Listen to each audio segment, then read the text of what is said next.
Vamos continuando. Então, Jesus, quando apresenta a sua caminhada para Jerusalém, ele já apresentou para os seus discípulos que ele resgata todos. A todos quanto o receberam, com João 1, vai dizer, a todos quanto o receberam, Deus deu-lhes o poder de serem feitos filhos de Deus, aos que creem no seu nome. Pode falar. É que, sim, aí vamos supor, olhar aqui, fechando. Sim. Então, vamos supor aquela criança que teria ali talvez seus 10, 8 anos, que poderia vir a ser até um futuro jogador, levar as palavras, ter a chance de salvação. Ela teria essa chance porque se completou, o mundo não fechou? É uma questão difícil para a gente ficar analisando, né? Se a gente pensar em termos de números, tempo e espaço, acabou. Acabou. Por quê? Porque a gente não vai... A partir do momento que toca a sétima trombeta, tocou a sétima trombeta e Jesus vem, qualquer outra possibilidade dali para frente, da história da humanidade, cessa no toque da trombeta. Quando a gente está no exército, ou na marinha, ou na aeronáutica, ou nas polícias militares, existe o corneteiro do dia. E o toque, cada toque específico que ele dá, é específico para aquilo ali. Então, quando der o toque de fim de expediente, não tem mais 5 minutos, 2 minutos, termina, não tem mais nada, tem que sair todo mundo voando, tem que ir embora, é ou não é? O máximo que acontece são os sargentos e cabos fazer uma vistoria se o sujeito está dentro do padrão, existem requisitos para sair. Quando eu servi exército, tinha sargento que vinha com um bolinho de algodão na mão. Passava na cara do soldado para ver. O soldado está agarrando aqui, você tem 1 minuto para dar jeito, que vai sair desesperado. Tinha um monte de gente que já tinha prestobarba dentro do bolso. Então, realmente, é cuidado para que ninguém tome sua coroa. Exato, porque ele vem, como diz em certo lugar, vem como ladrão, o dia e a hora ninguém sabe, as 10 virgens, 5 são chamadas de loucas, porque não tiveram o cuidado de se prepararem. Nós já tivemos várias pregações aqui na igreja falando dessas virgens, eram 10 virgens, todas estavam preparadas para um casamento. Só que umas tinham mais azeite do que as outras, e as que ficaram para trás foram comprar azeite, tentaram comprar azeite, compraram azeite, talvez até com ágio, por causa da hora, e voltaram para se encontrar com o noivo, só que o noivo já tinha passado. Então, toda e qualquer possibilidade, a partir do momento que Deus determina, vai meu filho, agora ajuiza a terra e a sua história, tudo aquilo que poderia ser, ela perde a sua função, entendeu? Que aí só fica dentro do mundo da conjectura. É mais um motivo para ver a importância do trabalho dos pais sobre os filhos. Sim. Porque seu filho está com 10 anos, vamos supor, ele poderia ter uma oportunidade. Só que ele fechou a porta e não teve. Mas você, como pai, deveria ter encaminhado. Você teve a oportunidade de onde teve. Então, porque a porta está aberta até um determinado tempo e a oportunidade é dada a todos. Eu imagino assim. Então, Sim. a minha responsabilidade como pai é de Encaminhá-los, né? no caminho até que fala na palavra, encaminhe seu filho logo cedo para que ele não perca, nem nesse momento ele possa vir perder a salvação. Então, não só da vida do dia a dia, mas como a vida eterna que está proposta. Eu não ouvi bem o que o pai falou, mas provavelmente respondeu lá. Sim. Mas não ouvi bem o que ele falou sobre Se essa criança está com 10 anos, lá na frente ela podia ter um bom encontro com Jesus, mas até agora não teve, aí Jesus vem. Aí, se tem um número para completar e um tempo, né? Essas coisas estão na mão de Deus. Tem muita gente que vai ser apanhada. É isso aí mesmo. Se for filho crente, automaticamente está sendo contado já. Se tiver... É porque na questão que se fala que se bota que há um limite de pessoas, se a outra vai ser salva ou não, aí já passa a ser independente porque se fechou. Sim. Acabou. Então, você tem... Oi? Não entra só o fato dela ter 10 anos. Eu com 15, pode ser que com 20 eu seja um pregador também. Sim. É uma alusão. O que acontece é que o ponto de chegada, o toque da sétima trombeta, ela põe fim categórico a toda e qualquer possibilidade na história da humanidade. E o próprio livro de Apocalipse, quando diz que tem um silêncio no céu por quase meia hora, que dá praticamente 7 dias. Está feito. Está feito, exato. Está feito, não tem nada mais. Quem se salvou, salvou. Quem não salvou, Por isso que ele diz, está feito, está pronto. Por isso que ele diz assim, quem faz coisa certa, continua fazendo coisa certa. E quem faz coisa errada, vai continuar fazendo coisa errada. Vai ficar muito parecido com o que você iniciou, a sua pergunta, com Sodoma e Gomorra ali, está todo mundo... Ou o próprio dilúvio que Jesus anunciou. Que as pessoas do dilúvio, o Noé está anunciando 100 anos, e as pessoas estão alheias àquilo ali, não estão nem se preocupando, cada um está vivendo a sua vida, a ponto de Jesus chamar a atenção, vocês tomam cuidado para não ser igual no tempo do dilúvio, que as pessoas faziam casa, se davam em casamento, se casavam, viviam a vida delas ali, tudo bem, Jesus nunca foi contra o casamento, fazer casa, construir, procurar ir bem, mas ficaram completamente alheios à anunciação do dilúvio. Pastor, depois dessa mensagem, eu acho que não nasce mais ninguém, nem morre mais ninguém. Aí é uma coisa... Se morrer, vai completar. Se nascer, vai ficar... Aí vai depender do que Deus tem no projeto dele, né? Porque, como eu digo, essas projeções que a gente faz é dentro da nossa razoabilidade. Mas a gente não sabe como é que Deus vai lidar com isso aí. A condição humana, ela é constante.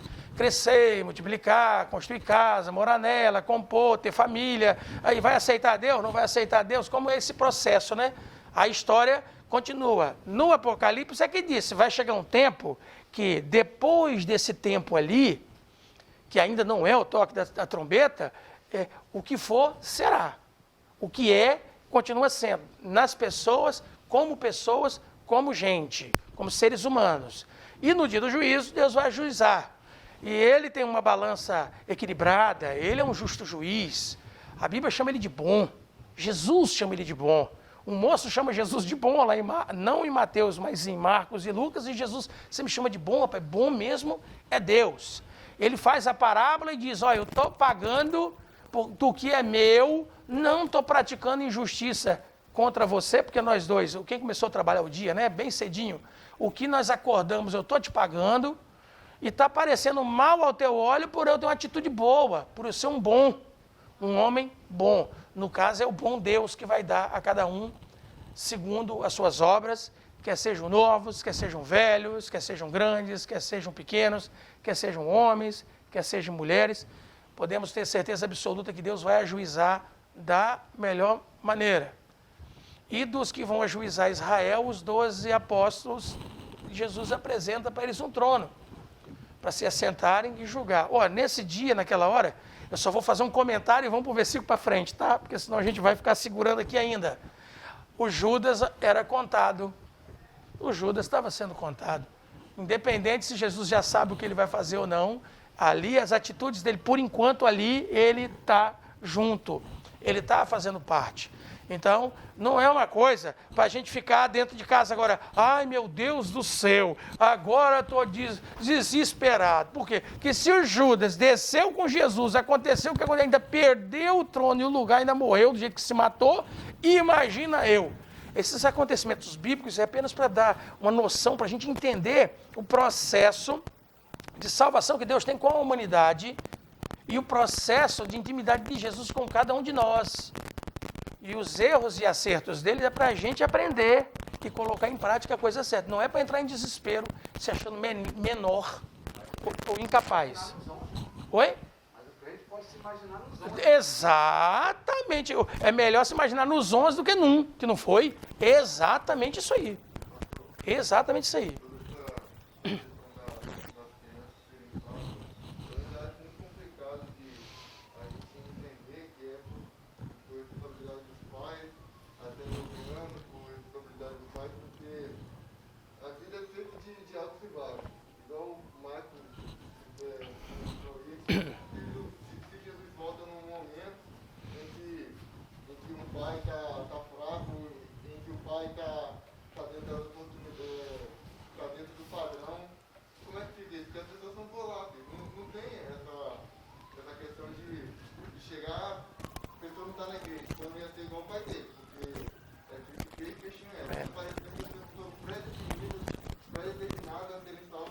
Então, veja bem, esse tipo de questão bíblica é porque nós temos dois aspectos na Bíblia. Um, que é tudo coletivo, e a família.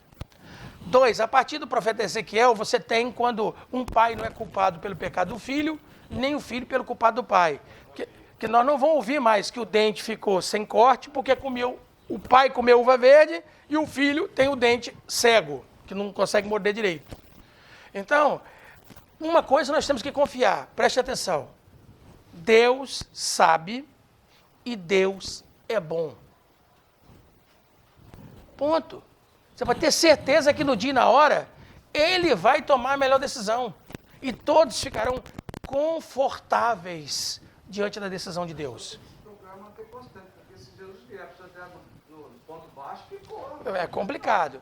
Então, mas que a gente tem que confiar. Esse tipo de... que às vezes a gente tem essa ocupação, essa preocupação. Ah, mas como é que vai ficar? Como é que vai ficar a criança? Como é que vai ser? Que às vezes o pai desviou, a mãe... Então... Calma. Deus é bom. Ele sabe o que está no coração dessas crianças. Ele sabe o que está no coração dos adultos. Diz a Bíblia que Jesus tem um lugar na Bíblia que é esquisito demais da gente ler. É em João. Jesus não confiava neles, porque sabia como é que eram os seus corações. Então, um negócio tremendo. Mas logo depois, está ele com os 12, confiando em todo mundo, mesmo fugindo, ele reúne os 12 depois da sua ressurreição. Então, tenhamos assim, confiança de que Deus é bom e que Ele vai, no dia do seu juízo, fazer um juízo justo, verdadeiro, completo, pleno, vai satisfazer a alma de quem ouve tudo aquilo que está se passando. Entendeu? Então, confiemos na bondade de Deus. Eu acredito que seria a melhor explicação para podermos então definir que seria... É lógico, é lógico. Pastor, sobre a porta da graça fechar. Essa porta da graça fechar, continuará o mundo ainda normal? O mundo continua igual no dilúvio, Ezequiel. Então aqueles que já estão, aqueles que não têm mais possibilidade de perder a salvação, né? Aqueles que foram decretados salvos não têm. Com certeza.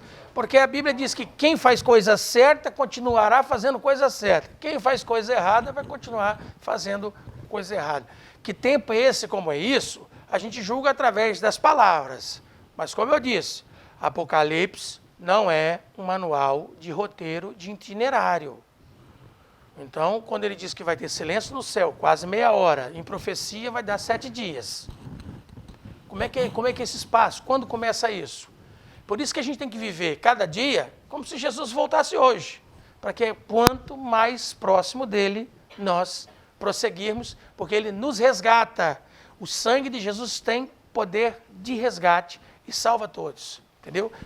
Todos que se arrependem. Por isso que na semana passada nós tratamos, desde o primeiro discípulo que Jesus convidou, ao ladrão na cruz que se arrepende, todos recebem, entendeu? A recompensa que Deus dá para aqueles que aceitam o seu Filho. Lá no céu, na Jerusalém Celestial, como vai ser? Como que vão ficar? Que escalonamento é esse? Quem vai sentar à direita? Quem vai sentar à esquerda? Quem vai ser da cá? Quem vai ser de lá? Quem está na frente? Quem está lá no meio? Quem está lá atrás? Isso aí é a coisa que Deus vai decidir e que vai definir. O nosso galardão é a vida eterna e entrarmos lá. Aí, a partir de lá, temos todo um histórico eterno. É porque é para a vida eterna. Um histórico eterno com Deus e com a sua criação. O que a gente tem que ter é confiança de que Ele vai fazer o melhor para cada um de nós. Foi o que o dono da propriedade fez. Quem foi trabalhar 9 horas da manhã, quem foi meio-dia, quem foi 3 da tarde, quem foi 5 horas da tarde, confiava que ele ia fazer o que era justo. Entendeu? E fez. Porque ele honra o seu nome e honra a sua palavra. Então vamos continuar? Então nós vimos aqui, aí agora, o livro de Mateus, nós vamos agora adentrar no versículo 29, que agora é esse caminho de Jesus indo para Jerusalém. Vamos ler 29, 30 e 31. Saindo ele de Jericó, seguiu grande multidão. Eis que dois cegos assentados junto do caminho, ouvindo que Jesus passava, clamaram, dizendo: Senhor, filho de Davi, tem misericórdia de nós. E a multidão os repreendia, para que se calasse. Eles, porém, cada vez mais clamavam mais, dizendo: Senhor, filho de Davi, tem misericórdia de nós. Então, veja bem que interessante. Eles estão saindo de Jericó, tem uma multidão seguindo Jesus, E aqui no livro de Mateus diz que tem 2 cegos. São 2 cegos aqui no livro de Mateus, seguindo Jesus. E esses 2 cegos vão pedir a Jesus que os cure. Que Jesus tenha misericórdia. Eles chamam Jesus de Senhor 3 vezes, ó, 2 aqui agora, até no 31, que depois no 32 33 vão chamar Jesus de Senhor de novo. Então, saindo de Jericó, aparecem 2 cegos clamando, pedindo a Jesus para curá-los. E a multidão começa a repreender porque eles estão fazendo barulho demais. E Jesus já está saindo, né? O povo repreendia para que se calasse. 32, 33 e 34. Outra pessoa para ler.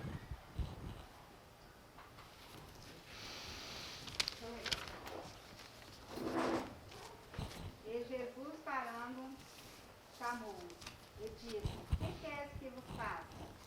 Disseram eles: Senhor, que os nossos olhos sejam abertos. Então Jesus, movido pela íntima compaixão, tocou-lhes nos olhos. E logo viram e eles o seguiram. Então, que coisa maravilhosa. Estão saindo e estão gritando. O povo, fica quieto, rapaz, está atrapalhando, o mestre já está indo embora, já passou, já vocês estão gritando aí atrás aí. E aí, então, Jesus manda chamá-los.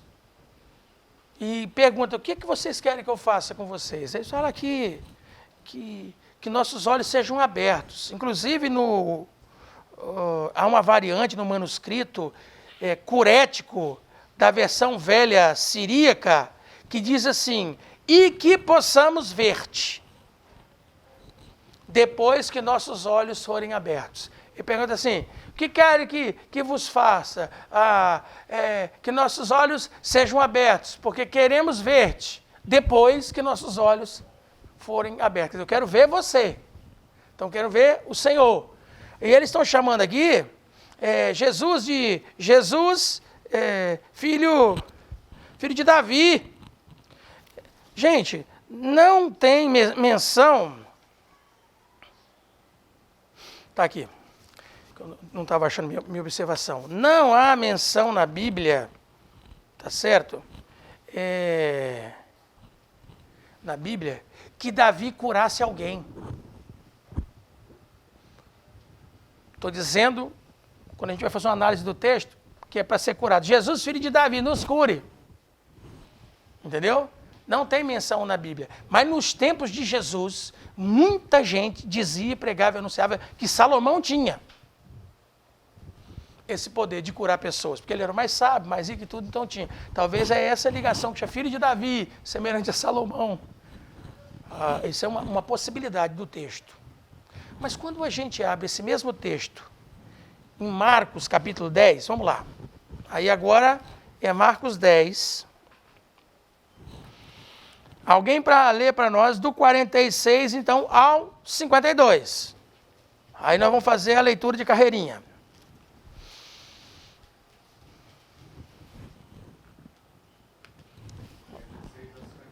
Isso.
Amém.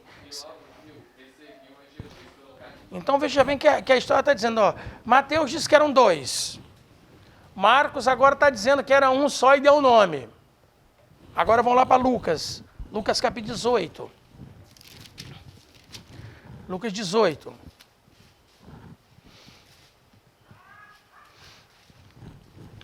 Aqui disse, tanto Mateus como Marcos dizem, saindo de Jericó. Lucas 18, versículo 35 até o 43. Outra pessoa para ler, faz favor.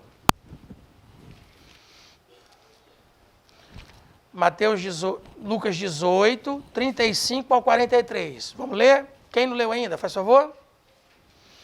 E aconteceu que, chegando ele perto de Jericó, estava um cego assentado junto do caminho, mendigando. E ouvindo passar a multidão, perguntou: que era aquilo? E disseram-lhe que Jesus Nazareno passava. Então clamou, dizendo: Jesus, filho de Davi, tem misericórdia de mim. E os que iam passando repreendiam-no para que se calasse, mas ele clamava ainda mais: Filho de Davi, tem misericórdia de mim. Então Jesus, parando, mandou que lhe trouxessem, e chegando a ele, perguntou-lhe, dizendo: que queres que eu te faça? E ele disse: Senhor, que eu veja. E Jesus lhe disse: vê, a tua fé te salvou. 43. E logo viu e seguia-o, glorificando a Deus. E todo o povo, vendo isto, dava louvores a Deus. Amém, glória a Deus. Então veja bem, Mateus eram 2, estavam saindo de Jericó. Marcos diz que era 1, saindo de Jericó, e deu o nome do sujeito. Lucas diz que era 1, chegando em Jericó. Mas não dá o nome. Fala, Pacheco. Na minha Bíblia, tanto em Marcos como em Lucas, está dizendo que eu veja novamente. Não, não tem que eu veja novamente. Tanto é que tem gente que acha que esse moço, Bartimeu, filho de Timeu, diz uma tradição cristã, muito antiga, que o pai dele foi morto pelos soldados romanos. E eles cegaram ele com troço quente. Ele, mataram o pai na frente dele e cegaram ele. Aí ele pede, mas isso aí são fábulas. Fala que Jesus vê novamente. Vê novamente, que eu vejo. Volte a enxergar, porque existem tradições fortes nisso aí, e com certeza no grego dá essa possibilidade dele não ter sido um cego de nascença. Gente, é o seguinte, para a proto-igreja, aquela igreja lá no comecinho, e também no meio dos judeus, uma cegueira física era tido como uma obtusidade espiritual.